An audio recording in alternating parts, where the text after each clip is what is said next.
সুপ্রিয় দর্শক, আমি পবিত্র চলে এসেছি আপনাদের প্রিয় ইউটিউব চ্যানেল গাছের কথা ফুলের কথা। তো আজকে আমি পাইন গাছ, যেটা একটি পাহাড়ি গাছ, বৃষ্টিবহুল পাহাড়ি অঞ্চলে যে পাইন গাছ দেখা যায়, তো সেই পাইন গাছকে আমরা কিভাবে পরিচর্যা করব, তার যত্ন আত্তি করব, বা তার কি মাটি তৈরি করব, কিভাবে তার খাবার দেব, তার পোকামাকড়ের জন্য কি ব্যবস্থা নেব, এই সমস্ত ডিটেলস বিষয় নিয়ে আজকে আমি আলোচনা করব এবং এই গাছটিকে আমি কিভাবে টবে প্রতিস্থাপন করব সেই বিষয়টিও আপনাদের সামনে নিয়ে হাজির হব। তো প্রথমে বলবো, এই গাছটি এমন একটি গাছ, এই গাছটি হলো, দেখুন দেখতে কত সুন্দর সুদৃশ্য একটি গাছ।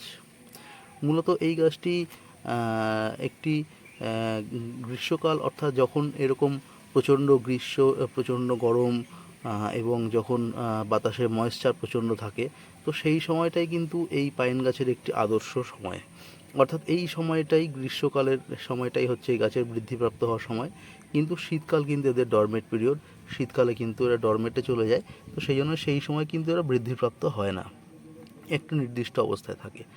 তো এবং আরেকটি বিষয় যেটা হচ্ছে, সেটা এদেরকে ডাইরেক্ট সানলাইটে না রেখে কোনো গাছের তলায় রাখতে পারেন বা সেমি শেডে রাখতে পারেন। ডাইরেক্ট সানলাইটে রাখলে কিন্তু এই গাছ কিন্তু ক্ষতিগ্রস্ত হতে পারে। আর যেহেতু এরা ময়েশ্চার লাভার, সেই জন্য গাছের গোড়ায় কিন্তু সবসময় যাতে একটু ভেজা ভেজা ভাব থাকে সেই রকম উপযুক্ত মাটি তৈরি করতে হবে। এবং তবে ড্রেনেজ সিস্টেম যেন ভালো হয়, জলের গোড়ায় যেন জল স্ট্যাগনেন্ট হয়ে না থাকে, জল যত বেরিয়ে যায়। এবং জল দেবেন এরকম অবস্থায় যখন দেখবেন হালকা শুকনো শুকনো ভাব হবে, ঠিক সেই সময়। অর্থাৎ অতিরিক্ত ভেজা কন্টিনিউ থাকলে কিন্তু গাছের ক্ষতিগ্রস্ত হতে পারে। সেই জন্য এই বিষয়টি খুব সাবধানে আপনাদেরকে বিচার বিবেচনা করে নিয়ে গাছটিকে প্রতিস্থাপন করতে হবে। তো আসুন, এর জন্য কি মাটি তৈরি করতে হবে স্পেশাল, তার জন্য আমরা একটু দেখে নিই।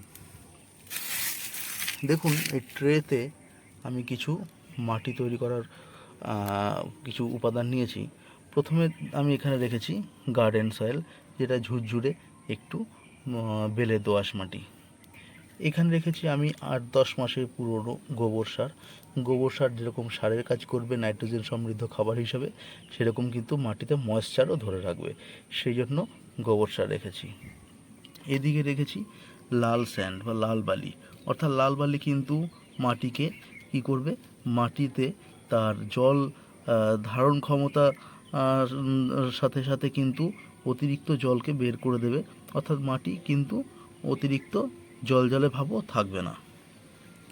তার সাথে রেখেছি আমি এখানে কিছুটা পরিমাণে আমি রেখেছি হাড়ের গুঁড়ো এবং এখানে রেখেছি কিছুটা নিমখোল, এটা রেখেছি হাড়ের গুঁড়ো।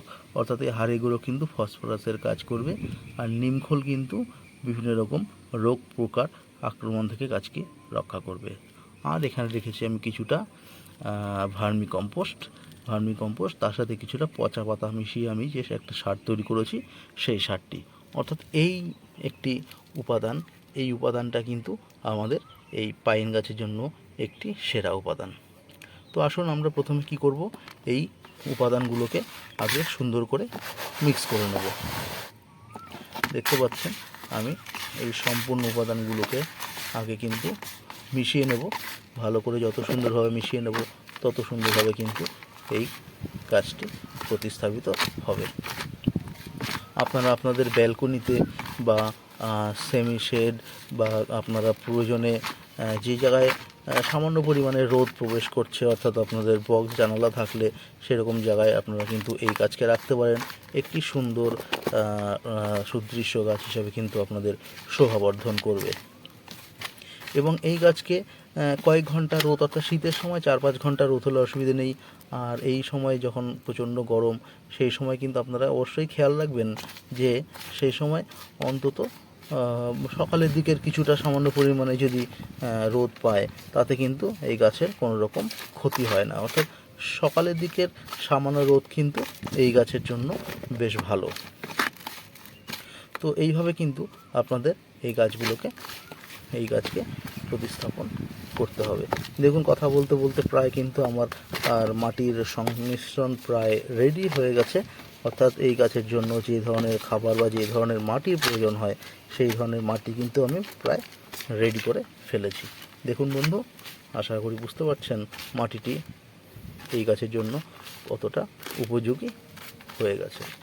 তো এইবার আমি কিন্তু এই গাছের প্রতিস্থাপনের জন্য একটি আপাতত ছোট চারা বলে একটি ছোট টবই নিয়েছি। তো একটি ছোট টব নিয়ে তার নিচে কিন্তু আমাকে ড্রেনেজ সিস্টেম ভালো করতে হবে। তো ড্রেনেজ সিস্টেম ভালো করার জন্য আমি কিছু বালি, গ্রাভেলস বা নুড়ি কাকড় আমি এখানে দিয়ে দেব, যাতে কোনো রকম সমস্যা না হয় বা মাটি বন্ধ হয়ে না যায়। দেখুন আমি কিছু গ্রাভেলস এখানে দিয়ে দিচ্ছি।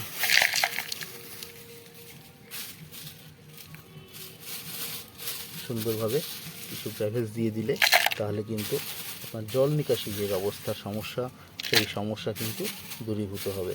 দেখুন আমি কিছু এখানে গ্রাভেলস দিয়ে দিলাম।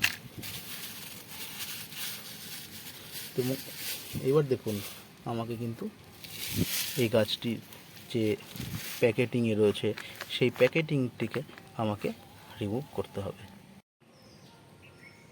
দেখুন আমি এখান থেকে প্যাকেটিং থেকে কিন্তু এটিকে অলরেডি রিমুভ করেছি।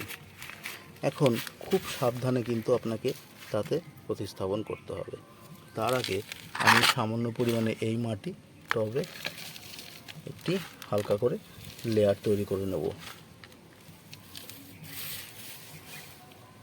এখন এই গাছটিকে আমি পাশের থেকে অল্প পরিমাণে মাটি কিন্তু সরিয়ে দেবো। যেটা শক্ত চাক মাটি ছিল, সেই শক্ত চাক মাটি কিন্তু সামান্য পরিমাণে এখান থেকে সরিয়ে দেবো, খুব সাবধানে, যাতে এই গাছটি কোনো রকম ক্ষতিগ্রস্ত না হয়।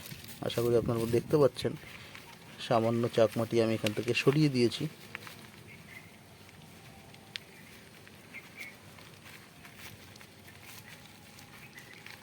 এইবার চাক মাটি সরিয়ে দেওয়ার পর এইটিকে আমি এইখানে টবে মাটিতে সুন্দরভাবে প্রতিস্থাপন করছি।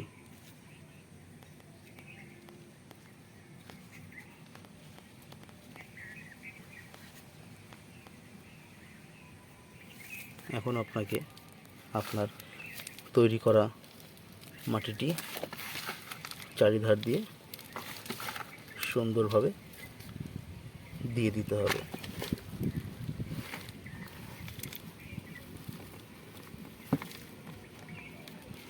দেখুন পুরো মাটিটি কিন্তু আমি এখানে দিয়ে দিয়েছি। আশা করি আপনারা দেখতে পাচ্ছেন। একটু চেপে দিন হালকা করে, যাতে গাছটি ক্ষতিগ্রস্ত হয়ে পড়ে না যায়। দেখুন বন্ধু, এখানে কিন্তু আপনার এই গাছের প্রতিস্থাপন কমপ্লিট। তো এইভাবে আপনারা এই গাছটিকে প্রতিস্থাপিত করবেন। এবং যেহেতু এটি একটি পাতা সুদৃশ্যকারী গাছ, সেই জন্য প্রয়োজনে আপনারা মাসে একবার করে এনপিকে, যে কোনো এনপিকে আপনারা ইউরিয়া ব্যবহার করতে পারেন, যেখানে 15-15-15 বা 10-26-26, 15-20-20 ইত্যাদি এই এনপিকে জাতীয় সারগুলো আপনারা ব্যবহার করতে পারেন। সেখানে 8-10টি দানা 1 মাস অন্তর অন্তর দিতে পারেন। প্রয়োজনে আপনারা 1 মাস অন্তর পাতলা করে খোল জলও আপনারা এই গাছের জন্য ব্যবহার করতে পারেন। এবং তবে একটি জিনিস খেয়াল রাখবেন, খোল জলের সাথে যখন খোল জল দেবেন সামান্য পরিমাণে সাফ মিশিয়ে দেবেন, তাতে ফাঙ্গিসাইডের আক্রমণ হবে না, তাদের শিকড় কিন্তু ভালো থাকবে।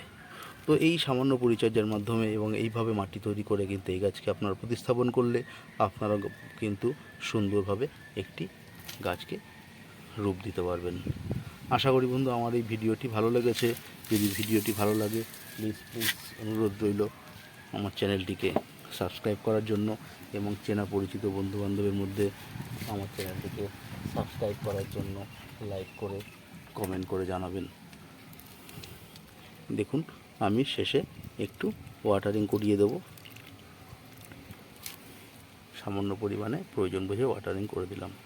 তো এইভাবে দেখুন সুন্দরভাবে জল নিকাশি ব্যবস্থার মাধ্যমে অতিরিক্ত জল কিন্তু বেরিয়ে গেছে।